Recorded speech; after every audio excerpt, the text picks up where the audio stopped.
अस्सलामुअलैकुम जी। Exercise 6.1 very important question जो कि हर साल ये बोर्ड के एग्ज़ाम में पूछा जाता है कि use matrices if possible to solve the following system of linear equations bye.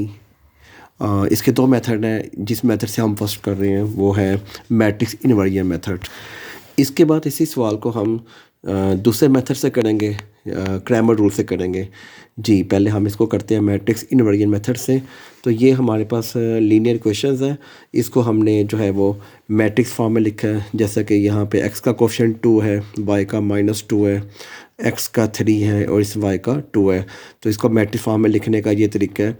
उसके बाद स्क्वायर ब्रैकेट एक्स वाई, फिर इक्वल का साइन, फिर स्क्वायर ब्रैकेट 4 6, देन ये बन जाएगा ax is equal to b। नीचे हम इसको बताएंगे कि वेयर a जो है वो क्या है।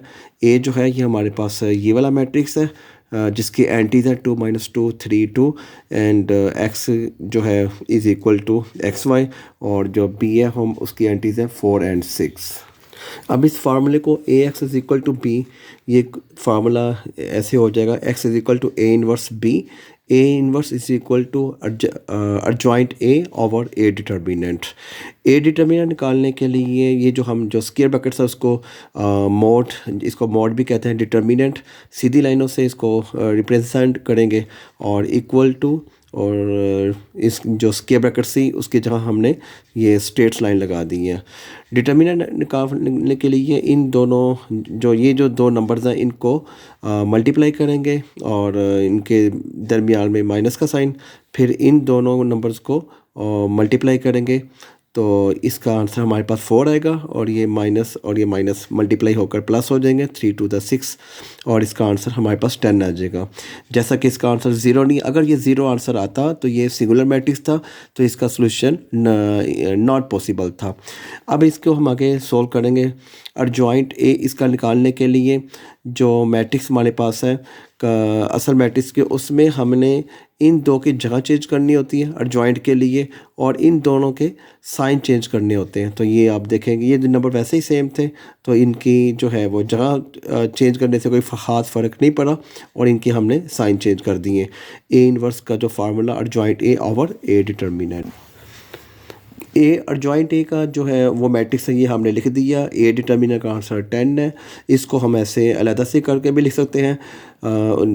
इसके बाद जो है x का जो फार्मूला था x is equal to A inverse b, और ए इनवर्स जैसा कि आप ऊपर देख रहे हैं एज इट 1/10 और 2 2 -3 2, और b के जो एंटीज हैं 4 6। इन दोनों मैट्रिक्स को हम मल्टीप्लाई करेंगे। मल्टीप्लाई करने की कंडीशन ये होती है कि फर्स्ट जो मैट्रिक्स है उसके नंबर ऑफ कॉलम्स और जो सेकंड मैट्रिक्स है उसके नंबर ऑफ रोज अगर वो सेम हो तो मल्टीप्लाई कर सकते हैं। जैसे कि इस मैट्रिक्स में जो है नंबर ऑफ कॉलम्स 2 है, इस मैट्रिक्स में नंबर ऑफ रोज 2 हैं, तो ये मैट्रिक्स मल्टीप्लाई कर सकते हैं। मल्टीप्लाई करने के लिए यहाँ से फर्स्ट रो को 2 को मल्टीप्लाई करेंगे, इसके फर्स्ट एलिमेंट 4 से, फिर प्लस का साइन लगाएंगे, फिर इस 2 से जो है इसका 6 से मल्टीप्लाई करेंगे। देन सेकंड लाइन में -3 को मल्टीप्लाई करेंगे 4 से, फिर प्लस, फिर 2 × 6, और 2 4 का आंसर जो है 8 आ गया। 6 2 12, एंड 4 को 3 से मल्टीप्लाई किया -12, और 6 2 को 12 कर, देन 12 8 20, और ये -12 और +12 इज़ इक्वल, ये 0 आ गया।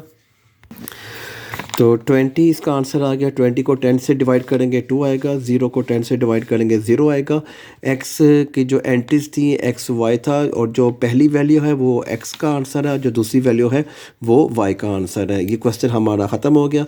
इसी क्वेश्चन को अब हम दोबारा करेंगे, लेकिन क्रैमर रूल से करेंगे। Thank you very much.